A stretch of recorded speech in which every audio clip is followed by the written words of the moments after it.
నమస్తే. Welcome to legend TV. ప్రస్తుతం నాతో పాటు ఎమ్మెల్సీ తాతా మధుసూదన్ గారు ఉన్నారు. మాట్లాడే ప్రయత్నం చేద్దాం. సార్, అంటే ఈ రోజు జరిగిన అంశాలు ప్రధానంగా మీరు టీ షర్ట్‌లతో వెళ్ళడం గాని, దీన్ని ఖండిస్తా ఉన్నారు వాళ్ళు. సో, ఆల్రెడీ పార్లమెంట్‌కి వాళ్ళ నాయకుడు వెళ్ళడం జరిగింది అదే టీ షర్ట్‌లతో. రాహుల్ గాంధీ గారు. మరి దాన్నెందుకు ఖండించలేట్లేదు? మరి దీన్నెట్లా ఇప్పుడు కాంగ్రెస్ పార్టీ ద్వంద్వ వైఖరి, బీఆర్ఎస్ పార్టీ తెలంగాణలో ప్రతిపక్షంగా ఉంది. కాంగ్రెస్ పార్టీ కేంద్రంలో ప్రతిపక్షంగా ఉంది.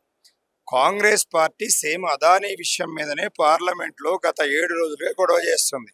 మోడీ అదానీ ఇద్దరు దోస్తులు ఈ దేశాన్ని దోసుకుంటారని కాంగ్రెస్ పార్టీ, రాహుల్ గాంధీ, ప్రియాంక గాంధీ, మల్లికార్జున ఖర్గే, మిగతా ఇండియా గ్రూప్ మొత్తం గగ్గోలు పెడుతుంది. పార్లమెంట్ నడవనిట్లేదు. మేమేమంటున్నాము, ఇక్కడ కూడా అధికారంలో ఉన్న కాంగ్రెస్ పార్టీ, రేవంత్ రెడ్డి, అదాని ఇద్దరు కుమ్మక్కయ్యి ఈ రాష్ట్రాన్ని దోపిడీ చేయటం కోసం ప్రయత్నం చేశారు. మా ఆరోపణ. అది నల్లగొండ జిల్లాలో ఉన్నటువంటి రామన్నపేటలో అదానికి ల్యాండ్ అలొకేషన్ కానివ్వండి, లగచర్ల వికారాబాద్ ప్రాంతంలో అదానికి ల్యాండ్ అలొకేషన్లో కానివ్వండి, మూసీ రివర్ ఫ్రంట్ అభివృద్ధిలో అదానీ పాత్ర కానీ, వీళ్ళిద్దరూ కూడా కూడబలుక్కొని చేస్తున్నారు. దాంట్లో భాగంగానే ఆయన 100 కోట్ల రూపాయలు స్కిల్ యూనివర్సిటీకి ఇవ్వటం జరిగింది. దాన్ని మళ్ళీ నేను బ్యాక్ ఇస్తున్నా అని చెప్పాడు. ఎప్పుడు ఇచ్చాడు బ్యాక్? అసలు ఎందుకు తీసుకున్నాడు? ఎందుకు బ్యాక్ ఇచ్చాడు? బ్యాక్ ఇచ్చింది హిండెన్బర్గ్ రిపోర్ట్ వచ్చిన తర్వాత. అక్కడ యుఎస్లో ఈ అదాని అందరికీ లంచాలు ఇచ్చిండని చెప్పేసి యుఎస్ గవర్నమెంట్ అతని మీద కేసు పెట్టిన తర్వాత, అక్కడేమో జగన్మోహన్ రెడ్డి, ఇక్కడ రేవంత్ రెడ్డి, ఈయన ఇచ్చినాడు. అంటే ఎవరు తీసుకోమన్నారు? అంటే ఆ కేసు పెట్టకపోతే ఈయన డబ్బులు 100 కోట్లు బ్యాక్ ఇచ్చేవాడు కదా. మేం బీఆర్ఎస్ పార్టీగా ప్రధాన ప్రతిపక్షంగా అదానీకి, రేవంత్కి ఒక నెక్సెస్, అంటే ఒక లోపాయికారి ఒప్పందం ఉంది. ఆ ఒప్పందాన్ని బహిర్గతం చేయడం కోసం మేము ప్రధాన ప్రతిపక్షంగా ఈరోజు మాకున్నటువంటి హక్కుల ప్రకారం మేము టీ షర్ట్ వేసుకొని పోయాం. ఇలా ఫస్ట్ టైం కాదు కదా, ఉమ్మడి రాష్ట్రంలో వెళ్ళాం.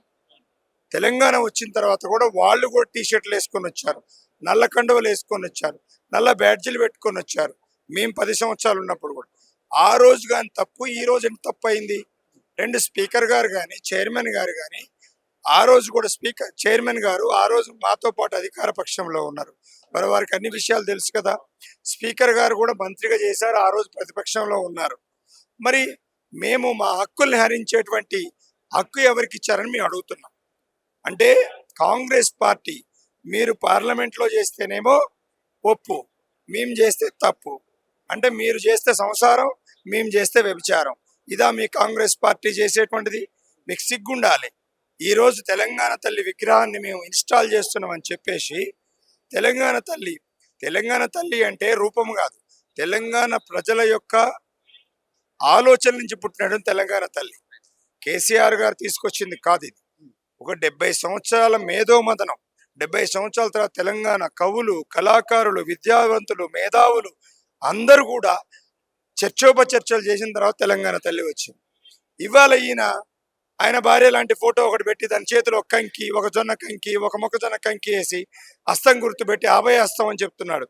అంటే ఇందిరాగాంధీ హస్తమా, సోనియా గాంధీ హస్తమా, రేవంత్ రెడ్డి గారి భార్య హస్తమా హస్తం?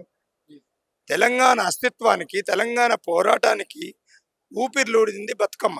అంటే కొంతమంది మేధావులు చెప్పేది ఏంటంటే, ఏదైతే తెలంగాణ గవర్నమెంట్ గతంలో బీఆర్ఎస్ గవర్నమెంట్ ఉన్నప్పుడు ఏదైతే తెలంగాణ తల్లి విగ్రహం ఉందో, ఇదంతా కూడా సంపన్నులకి చెందిన విగ్రహంలా ఉంది. సో ఇది మొత్తం కూడా ఏదైతే కష్టజీవులకి, శ్రమజీవులకి రూపంగా ఈ బొమ్మను పెడుతున్నామని చెప్తా ఉన్నారు. సిగ్గుండాలి మాట్లాడటం. నేను ఒక క్వశ్చన్ అడుగుతాను. అంటే ఎస్సీలు, ఎస్టీలు, బీసీలు, మైనార్టీలు, లేకపోతే వెనకబడ్డ జాతులందరూ కూడా వాళ్ళంతా ఇప్పుడు వెనకబడే ఉండాలా? అంటే వాళ్ళ ప్రతీక ఎప్పుడు జొన్న కంకులు, మొక్కజొన్న కంకులు, లేకపోతే ఇంకోటి పెట్టుకొని తిరిగేదాకా ఉండాలా? ఎందుకు వాళ్ళ మహిళలు ఎప్పుడు కూడా కిరీటాలు పెట్టుకోవద్దా? వాళ్ళ మహిళలు బంగారం వేసుకోవద్దా?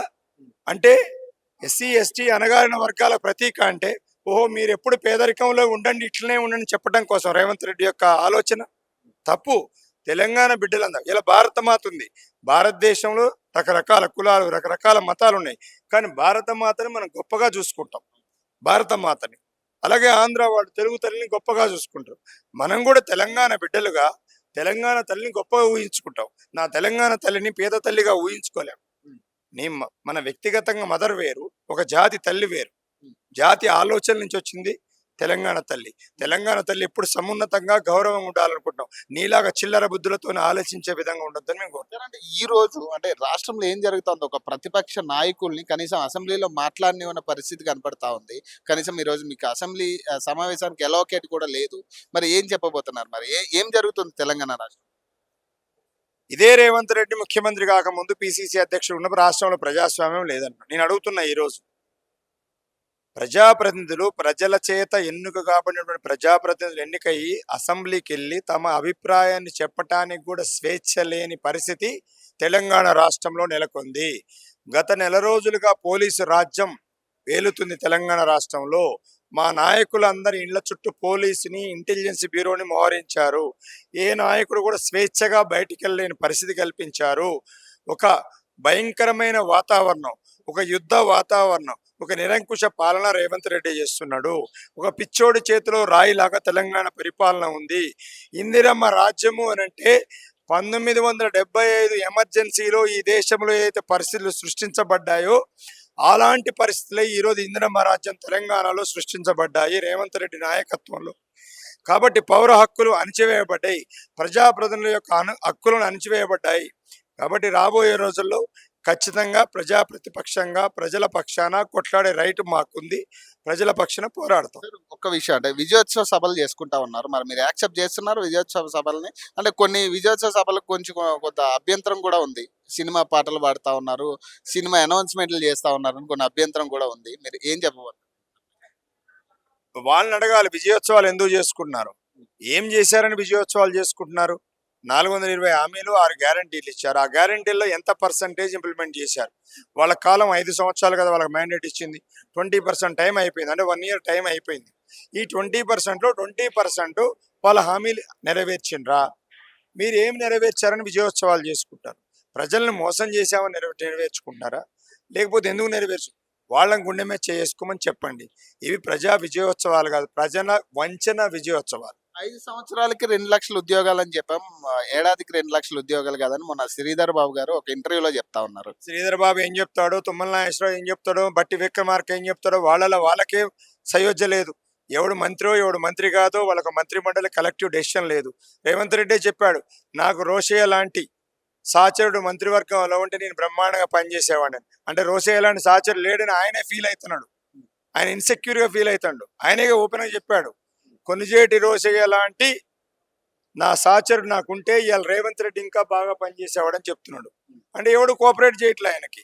అందుకోసం ఈ శ్రీధర్ బాబు చెప్పేయో, ఎల్లయ్య చెప్పే, పుల్లయ్య చెప్పే పట్టించుకోవాల్సినంత అవసరం లేదు. ఎనీ వేస్ట్ ఆఫ్ టైం అండి. మీరైతే కొట్లాడడానికి రెడీగా సిద్ధం 100% అండి. ప్రతిపక్షంగా మాకు బాధ్యత ఉంది.